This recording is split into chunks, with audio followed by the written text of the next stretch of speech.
ఈరోజు మనం హైదరాబాద్లోని ధర్నా చౌక్ వద్ద ఉన్నాం. పెద్ద ఎత్తున అయితే విద్యార్థులు నిరసన కొనసాగిస్తున్నారు. ఇక్కడ స్థానికంగా విద్యార్థులు కానీ నిరుద్యోగులు కానీ పెద్ద ఎత్తున గవర్నమెంట్ ప్రశ్నించడానికి భారీ ఎత్తున ఇక్కడ చేరుకొని నిరసనలు కొనసాగిస్తున్నారు. చెప్పండి మేడం, దాదాపు 3 days నుంచి నిరసన కొనసాగిస్తూనే ఉన్నారు. మరి గవర్నమెంట్ నుంచి ఎటువంటి రెస్పాన్స్ రాకపోవడం వల్ల దీనిపైన మీరు ఏం మాట్లాడాలనుకుంటున్నారు? 3 రోజుల నుంచి అని కాదండి, ఇప్పుడు వాళ్ళు నిరహార దీక్ష చేస్తున్నప్పటి నుంచి శాంతియుతంగా జరుగుతూ ఉంది.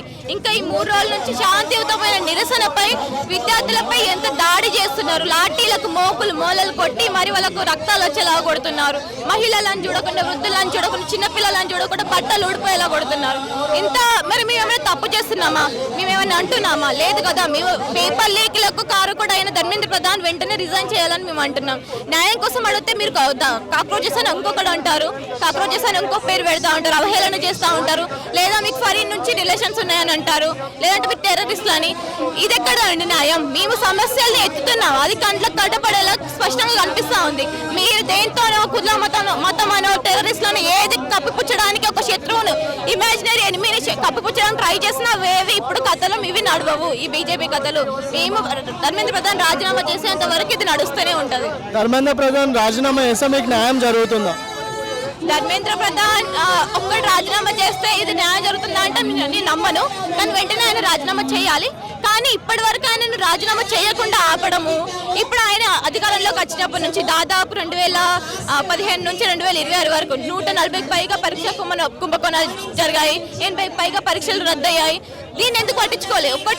అంటే కాంగ్రెస్ హయాంలో ఇవన్నీ జరగలేదా? కాంగ్రెస్ ఇక్కడ ఎస్ఎస్సీ పేపర్ లీక్లు అయినా, అక్కడ సిబిఎస్ఈ పేపర్ లీక్స్ అయినా, ఏ ప్రభుత్వం అయినా ఇట్లా ఎడ్యుకేషన్ సిస్టమే భ్రష్టు పట్టిపోయిందండి. దానికి అందులోనే ఈ ఫాసిస్ట్ బీజేపీ పాత్ర ఇంకా కీలకమైనది. వాళ్ళు ఉద్దేశపూర్వకంగా ఎడ్యుకేషన్ లో, మన విద్యా వ్యవస్థలో హిస్టరీని తీసేశారు. మనకి ఏదైతే అసలు హిస్టరీ ఉంటుందో దాన్ని తీసేశారు, డార్విన్ థియరీని తీసేశారు, సైంటిఫిక్ థింకింగ్ ని కిల్ చేస్తున్నారు వాళ్ళు చిన్నప్పటి నుంచి. చిన్నపిల్లలు అది ఇంకా ఎలా అండి నేర్చుకునేది, క్వశ్చనింగ్ చేసేది? సో ఇక్కడ విద్యార్థులు రోడ్డు మీదకి వస్తే వాళ్ళ గొంతులు నొక్కేస్తున్నారు, అరెస్టులు చేయడము, కేసులు వేయడము. ధర్మేంద్ర ప్రధాన్ రాజీనామా చేయడం వల్ల మీకు న్యాయం జరుగుతుంది అనుకుంటున్నారా? ధర్మేంద్ర ప్రధాన్ రాజీనామా చెయ్యాలి తక్షణమే అని మేము అంటాము. ఎన్టీఏని రద్దు చేయాలని తక్షణమే అని మేము అంటాము. కానీ అంతటితో మాకు న్యాయం జరుగుతుందా అంటే జరగదు అని ఇప్పుడు తెలుస్తుంది కదా. ఇన్ని రోజుల నుంచి ఆయన వెనకేసుకొని వస్తుంది కదా బీజేపీ పార్టీ అనేసి. సో దాని వెనుక ఒక మూకమ్మడిగా కలిసి కట్టుగా వీళ్ళు ప్లాన్ చేసుకొని చేస్తున్నారు. వీళ్ళు ఏం చేయలేరు అని వాళ్ళకి ఒకటి నమ్మకం అయిపోయింది. ఇప్పుడు మిమ్మల్ని నిరూపిస్తాము. ఫాసిస్ట్ బీజేపీ ప్రభుత్వం అధికారంలోంచి దింపేంత వరకు, దాన్ని పూర్తిగా తొలగించేంత వరకు, మొలకల నుంచి తొలగించే వరకు మేము పోరాడుతూనే ఉంటాం. కానీ తక్షణం ఇప్పుడు ధర్మేంద్ర ప్రధాన్ వెంటనే రాజీనామా చేయాలని మా డిమాండ్. ప్రభుత్వాన్ని తొలగించాలనుకుంటే ఏ ప్రభుత్వాన్ని ఫామ్ చేస్తారు మరి స్టూడెంట్స్ అందరూ కలిసి?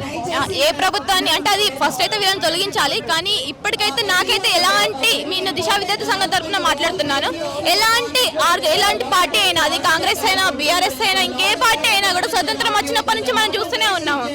ఎడ్యుకేషన్ అనేది చాలా మందికి దక్కట్లేదు, చాలా ఎంప్లాయ్మెంట్ దక్కట్లేదు, హెల్త్ కేర్ దక్కట్లేదు.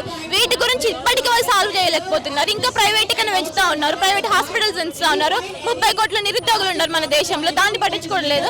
ఇదంతా వాళ్ళంతా పనిచేస్తుంది కొంతమంది కార్పొరేట్ల కోసమే, అంబానీ, అదాని వాళ్ళకి సేవ చేయడానికి పనిచేస్తున్నారు. నిజమైన స్వతంత్రం అంటే ఇది కాదు. అందరికీ ఈక్వల్ గా ఎడ్యుకేషన్, ఎంప్లాయ్మెంట్, హెల్త్ కేర్ అందాలి. అది అట్లాంటి పార్టీ ఏదైనా వస్తే అప్పుడు చూద్దామండి. కానీ ఏ పార్టీ కూడా అధికారంలో ఉన్నా అది అంతేనండి. అంటే ఇక్కడికి వచ్చిన చాలా మంది విద్యార్థులు ఏంటంటే సెల్ఫ్లో వ్లాగ్స్ చేసుకోవడానికి ఇట్లా ఈ టైం అంతా అట్లా యూజ్ చేసుకుంటారు. దానిపైన మీరు ఏం మాట్లాడుకుంటారు? అంటే ప్రొటెస్ట్ చేయడానికి వచ్చినా లేకపోతే నార్మల్గా వ్లాగ్స్ తీసుకోవడానికి వచ్చినా? ప్రొటెస్ట్ చేయడానికే వచ్చిరండి. ప్రొటెస్ట్ ఇంత కోపంతో, ఆవేశంతో అంతమంది పైన లాఠీ చార్జ్ చేస్తూ ఉంటే న్యాయం కోసం పోరాడుతున్న వాళ్ళకి ఎవరు సరిగా చేతులు గుర్చుకొని ఉంటారంటే ఒక్క విద్యార్థి పైన జరిగిన దాడైనా చలించేస్తుంది. అంతమంది పైన విద్యార్థుల పైన దాడి జరుగుతూ ఉంది లాఠీ చార్జీలతో. ఇంతమంది యువత అందుకే వచ్చి దాన్ని క్వశ్చన్ చేస్తారు.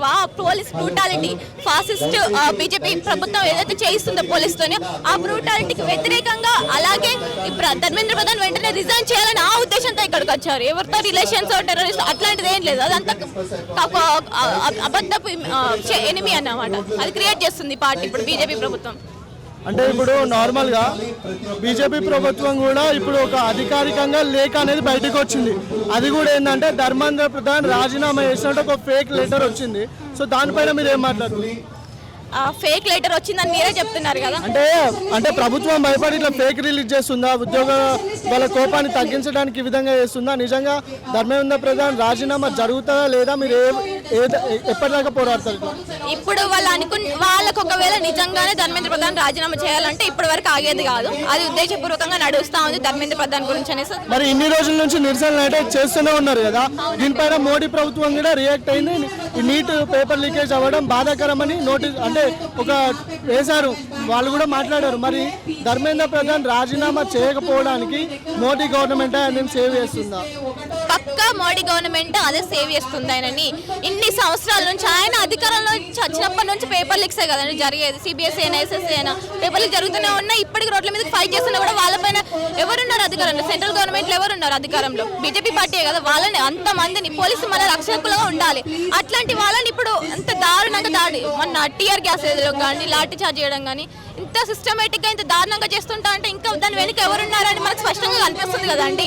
అందుకే మేము కేవలం ధర్మేంద్ర ప్రధాన్ రాజీనామానే కాదు, ఫాసిస్ట్ బీజేపీ ప్రభుత్వం నశించాలి అని మేము పోరాడుతున్నాం. అలాగే ఎన్టీఏని కూడా రద్దు చేయాలని మేము పోరాడుతున్నాం. అదే అండి, ఇప్పుడు బీజేపీ ప్రభుత్వం నశిస్తే విద్యార్థులందరూ కలిసి ఏ గవర్నమెంట్ ఫామ్ చేయాలనుకుంటున్నారు? అంటే ఇప్పుడు కాంగ్రెస్ పార్టీకి ఫేవర్ గా వెళ్తారా లేకపోతే సిజేపీ పార్టీని అధికారంలో కూర్చోబెడతారా? బీజేపీ పార్టీ ఇలా చేస్తుంది కదా అనేసి కాంగ్రెస్ ప్రభుత్వాన్ని ఎత్తుకునే అంత లేదండి. కాంగ్రెస్ ప్రభుత్వం ఇక్కడ ఇండియాలో ఏ ప్రభుత్వం అయినా ఎవరి కోసం పనిచేస్తుందండి? ప్రజల కోసం ఏ ప్రభుత్వం అయినా పనిచేస్తుందా? మనకు స్పష్టంగా కనిపిస్తా ఉంది. ప్రభుత్వ స్కూల్స్ ని మూసేస్తున్నారు. రీసెంట్ గానే ఒక నోటీస్ ఇచ్చింది రేవంత్ రెడ్డి, 13,000 స్కూల్స్ ఏమో 1,300 స్కూల్స్ అని. అది ఉద్దేశపూర్వకంగా చేస్తున్నారు. ఇక్కడ ఉన్నదానికి మన హైదరాబాద్లోనే చాలా గవర్నమెంట్ స్కూల్స్ మూతపడిపోయాయి. చాలా మన రాష్ట్రంలో ఈవెన్ ఒక్కొక్క టీచర్తో స్కూల్స్ నడుస్తూ ఉన్నాయి. మన విద్యా వ్యవస్థ ఎంత దీనస్థితిలో ఉందో మనకు అనిపిస్తూ ఉంది. ఇంకా యువతే భవిష్యత్తు, యువత దేశ భవిష్యత్తు అని అంటారు. యువత భవిష్యత్తునే వేలం వేస్తున్నారు కదా వీళ్ళు. ఏ ప్రభుత్వం అయినా కూడా స్వతంత్రం వచ్చినప్పటి నుంచి అప్పుడు భగత్ సింగ్ కూడా ఇదే అన్నారు కదా, విద్య, ఉద్యోగాలు, వైద్యం మనందరికి ప్రాథమిక హక్కులు. కానీ ఇప్పటిగా అవి నెరవేరలేదు. అవి నెరవేరే అంతవరకు భగత్ సింగ్ ఆశయాలతో మేము ముందుకు పోరాడుతూనే ఉంటాము. ఈ పార్టీలో కొంతమంది కార్పొరేట్ల కోసం పనిచేస్తా ఉన్నాయి, మన అవసరాల కోసం పనిచేయట్లేదు, వాళ్ళ లాభాల కోసం పనిచేస్తున్నారు. ప్రజల అవసరాల కోసం పనిచేసే వరకు భగత్ సింగ్ ఐడియాలతో మేము ఇట్లనే పోరాడుతూనే ఉంటాము.